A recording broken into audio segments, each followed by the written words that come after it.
এই পৃথিবীর মধ্যে মানুষকে আল্লাহ রাব্বুল আলামিন ইবাদতের জন্য সৃষ্টি করেছেন।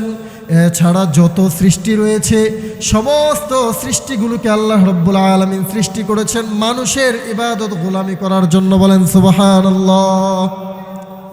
পৃথিবীর মধ্যে একমাত্র আল্লাহর গোলামি করার জন্য আল্লাহ মানুষ সৃষ্টি করেছেন, এবং এছাড়া যত সৃষ্টি জগৎ রয়েছে সমস্ত সৃষ্টি জগৎকে আল্লাহ সৃষ্টি করেছেন আমাদের গোলামি করার জন্য। যেমন মুরগি কষ্ট করে নিজের দেহের বিভিন্ন ভিটামিন, ক্যালসিয়াম সব কিছুর মাধ্যমে একটা ডিম তৈরি করে। ডিমটা খায় কে? মুরগি খায় না মানুষ খায়? গরু এত কষ্ট করে খাবার খেয়ে খেয়ে দুধ জমায়, এই দুধ কি গরু খায় না মানুষ খায়? মানুষ খায়। তাহলে এই যে কাঁঠাল তার বুক চিরে ফল বের করে দিচ্ছে, এই কাঁঠালও কিন্তু কাঁঠাল গাছ খায় না, বরং মানুষ খায়। এজন্য আল্লাহর হাবিব বলেন, আদ-দুনিয়া খুলিকাত লাকুম ওয়া আনতুম খুলিকতুম লিল আখিরাহ। হে আমার উম্মতেরা, শোনো, তোমাদেরকে সৃষ্টি করা হয়েছে আখিরাতের জন্য, আর গোটা দুনিয়াটা সৃষ্টি করা হয়েছে তোমাদের জন্য। বলেন সুবহানাল্লাহ। দেখছেন কি একটা অবস্থা? আল্লাহ রাব্বুল আলামিন আমাদেরকে সৃষ্টি করেছেন আল্লাহর জন্য, কিন্তু গোটা দুনিয়াটাকে আল্লাহ রাব্বুল আলামিন সৃষ্টি করে দিয়েছেন আমাদের জন্য। আর আমাদের অবস্থা পুরা ব্যতিক্রম, যেখানে আল্লাহ রাব্বুল আলামিন বলছেন, ওয়ামা মিন দাব্বাতিন ফিল আরদি ইল্লা আলাল্লাহি রিজকুহা। আল্লাহ রাব্বুল আলামিন বলতেছেন, পৃথিবীর মধ্যে যত সৃষ্টি রয়েছে, যত জানদার প্রাণী রয়েছে, সমস্ত জানদার প্রাণীর রিজিকের দায়িত্ব আমি আল্লাহ রাব্বুল আলামিন নিয়েছি। এই ওয়াদা দেওয়ার পরেও দুনিয়ার মানুষগুলো আজকে এই ওয়াদাকে বিশ্বাস করে না।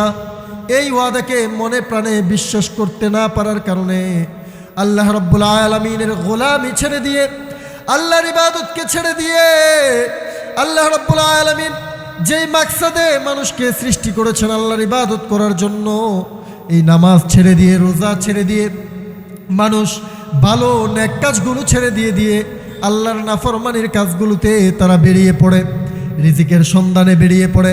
মুহতারাম হাজিরিন, মানুষ এটা জানে না যে তাকদীরের মধ্যে আল্লাহ রাব্বুল আলামিন আমাদের জন্য যতটুকু রিজিকের ফয়সালা করেছেন, এর বাইরে এক সেকেন্ডের জন্য এবং এক চিমটি বেশি রিজিকও আমরা গ্রহণ করতে পারবো না।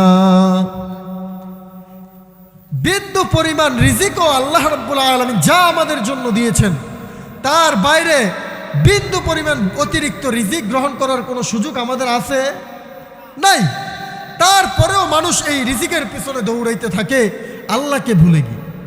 অথচ রিজিকের জন্য যদি বাড়াইতে হয় তাহলে দোয়া করতে হবে, চাইতে হবে কার কাছে? আল্লাহর কাছে। মুহতারাম হাজিরিন, যেই দুনিয়ার মধ্যে আমাদেরকে যেই মাকসাদে প্রেরণ করা হয়েছে, এই মাকসাদ যদি আমরা পালন করি, আল্লাহর গোলামি ইবাদত যদি আমরা করতে পারি, তাহলে আমাদের জন্য একটা সফল জিন্দেগি সামনে আছে। সেই জিন্দেগিটা হলো আখিরাতের জিন্দেগি। সেই জিন্দেগিটা কোন জিন্দেগি? আখিরাতের জিন্দেগি। আপনারা সবাই জোরে কথা বলবেন, আর নাইলে আমার মনে হয় যে এতগুলো মানুষ এখানে, এত আস্তে কথার আওয়াজ। কবরস্থান আছে না? কবরস্থান, অনেক মানুষ আছে না কবরের গোরস্থানের ভিতরে? কথা বলে কেউ?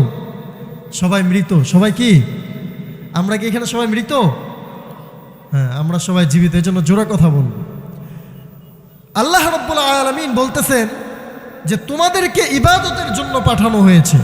যদি ইবাদত করো, ইন্নাল্লাহা ইউদখিলুল্লাযীনা আমানু ওয়া আমিলুস সালিহাত জান্নাতিন তাজরি মিন তাহতিহাল আনহার। যদি তোমরা ইবাদত করো, তোমাদের জন্য চিরস্থায়ী সফলতার ঠিকানা জান্নাত আল্লাহ রাব্বুল আলামিন নির্ধারণ করে রেখেছেন। সেটা হলো আখিরাতে। আবার যদি তোমরা ইবাদত না করো, আমার নাফরমানি করো, ওয়াল্লাযীনা কাফারু ইয়াতামাত্তাউনা ওয়া ইয়াকুলুনা কামা তাকুলুল আনআম ওয়ান নারু মাথওয়াল লাহুম। কোরআনের আয়াত বলতেছে যে যদি তোমরা দুনিয়াতে আসার পরে আল্লাহর গোলামি না করে আল্লাহর নাফরমানিতে লিপ্ত হও, কুকুর যেমন খায় ঠিক তুমিও তেমনিভাবে খাও, কুকুর যেমন বাচ্চা দেয় তুমিও বাচ্চা দাও, কুকুর যেমন আল্লাহর গোলামি করে না, ইবাদত করে না, তুমিও করো না। তোমার জিন্দগি যদি এমন হয় তাহলে মনে রাখো ওয়ান্নারু মাসওয়াল লাহুম, তাহলে তাদের জন্য চিরস্থায়ী ঠিকানা হবে জাহান্নাম। তাইলে এখানে ইবাদত করলে একটা ঠিকানা, আর ইবাদত না করে চতুষ্পদ জানোয়ারের মতো জিন্দগি যাপন করলে ঠিকানা কি আরেকটা। ইবাদত করলে ঠিকানা হবে কোথায়? জান্নাত। ইবাদত না করলে, আল্লাহর নাফরমানি করলে, চতুষ্পদ জন্তুর মতো যদি আমাদের জীবনকে পরিচালিত করি তাহলে ঠিকানা হবে কোথায়? জাহান্নাম। এখন আসেন, পৃথিবীতে যত মানুষ আছে সমস্ত মানুষ একটা মাকসাদে দৌড়ায়। মাকসাদটা কি? সফল হইতে চায়। সবাই কি চায়? সফল হইতে চায়। বড় ইউনিভার্সিটিতে পড়ে, মাকসাদ কি? বড় ডাক্তার হবে। বড় একটা ইউনিভার্সিটিতে পড়ে, মাকসাদ কি? ভালো ইঞ্জিনিয়ার হবে। বড় ইউনিভার্সিটিতে পড়ে, ঢাকা ইউনিভার্সিটিতে পড়ে, মাকসাদ কি? সে উকিল হবে, ব্যারিস্টার হবে, বড় চাকরি পাবে, তারপরে বড় কোম্পানি করবে। সকালে মানুষ ঘুম থেকে উঠে সারা দিন যেই চেষ্টা প্রচেষ্টা নিয়ে ব্যস্ত, সেই চেষ্টা প্রচেষ্টার পিছনে কারণ কি? সফল জীবন। কারণ কি? সবাই বলেন কারণ কি? বাবারা, আপনারা যারা সকালে ঘুম থেকে উঠে খেতে গেছেন, উদ্দেশ্য কি? খেতে কাজ করলে সারা বছরের দানের ব্যবস্থা আমার হয়ে যাবে, আমার জীবনটা সুন্দরভাবে চলবে, আমার পরিবারের খাবারের ব্যবস্থা হবে। এই ধান বিক্রি করে আমি টাকা জমিয়ে জমিয়ে একটা বড় দালান কোঠা করব। এই টাকা জমিয়ে জমিয়ে আমি একটা গাড়ি কিনবো। এই টাকা জমিয়ে জমিয়ে আমার সন্তানরা বড় একটা ব্যবসা বাণিজ্য দিয়ে দিব। এইগুলো চিন্তা ফিকির না আমাদের? সকালে ঘুম থেকে উঠে এইটাই চিন্তা, কিভাবে সফল হওয়া যায়, দুনিয়াতে কিভাবে বড় বাড়ি করা যায়, দুনিয়াতে কিভাবে বড় জায়গা কিনা যায়, কিভাবে ভালো প্লেসে জমি কিনা যায়, কিভাবে ভালো একটা গাড়ি কিনা যায়, কিভাবে সন্তানের ভালো একটা জবের ব্যবস্থা করে দেওয়া যায়। 10 লাখ টাকা ঘুষ দিয়ে হলেও যদি সন্তানরা একটা সরকারি চাকরির ব্যবস্থা করে দিতাম, এটাই তো বাবার জন্য সফলতা। কথা বলেন ঠিক না ভাই? ঠিক। মানুষ এটাই মনে করে, কিন্তু বাবারা শুনেন, একদম সত্যি কথা কসম করে বলি যে কখনো এটা সফলতা না। আপনি বড় একটা সরকারি জবের ব্যবস্থা করে দিলেন, আপনি সন্তানদের বাজারে ভালো একটা দোকানের ব্যবস্থা করে দিলেন, আপনি সন্তানদের 5 তলা একটা বাড়ি করে দিলেন, আপনি রাস্তার পাশে একটা জমি কিনে দিলেন, কখনো এটা সফলতা হতে পারে না। যদি টাকা পয়সা সফলতা হইতো, বিল গেটসের মতো মানুষের স্ত্রী ডিভোর্স দিতে হয় না। কথা বলেন ঠিক না ভাই? ঠিক। টাকা আছে কিন্তু সফল জীবন না। সফল হইলে তার বিবি চলে যায় কেন? তার কেন হাসপাতালে গিয়ে ডায়াবেটিক্স মাপতে হয়? সফল জীবন কারে কয় শুনেন, সফল জীবন হলো আপনার জীবনে বিন্দু পরিমাণ দুঃখ কষ্ট থাকতে পারবেন, এটা হলো সফল জীবন।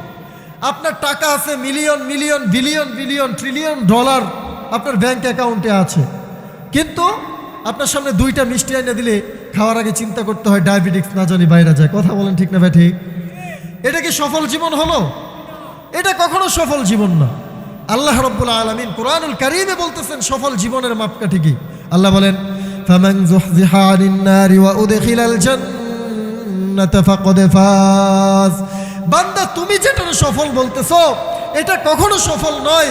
বান্দা, তুমি যে ক্ষমতার সফলতা মনে করতেছো, এমপি হয়ে সফল হয়ে গেছো মনে করতেছো, ফেরাউনের দিকে তাকায়া দেখো, তোমার চেয়ে বড় ক্ষমতাধর মালিক ছিল, তোমার তো ধন সম্পদওয়ালা বেশি ছিল, কিন্তু সেই ব্যক্তি সফল না।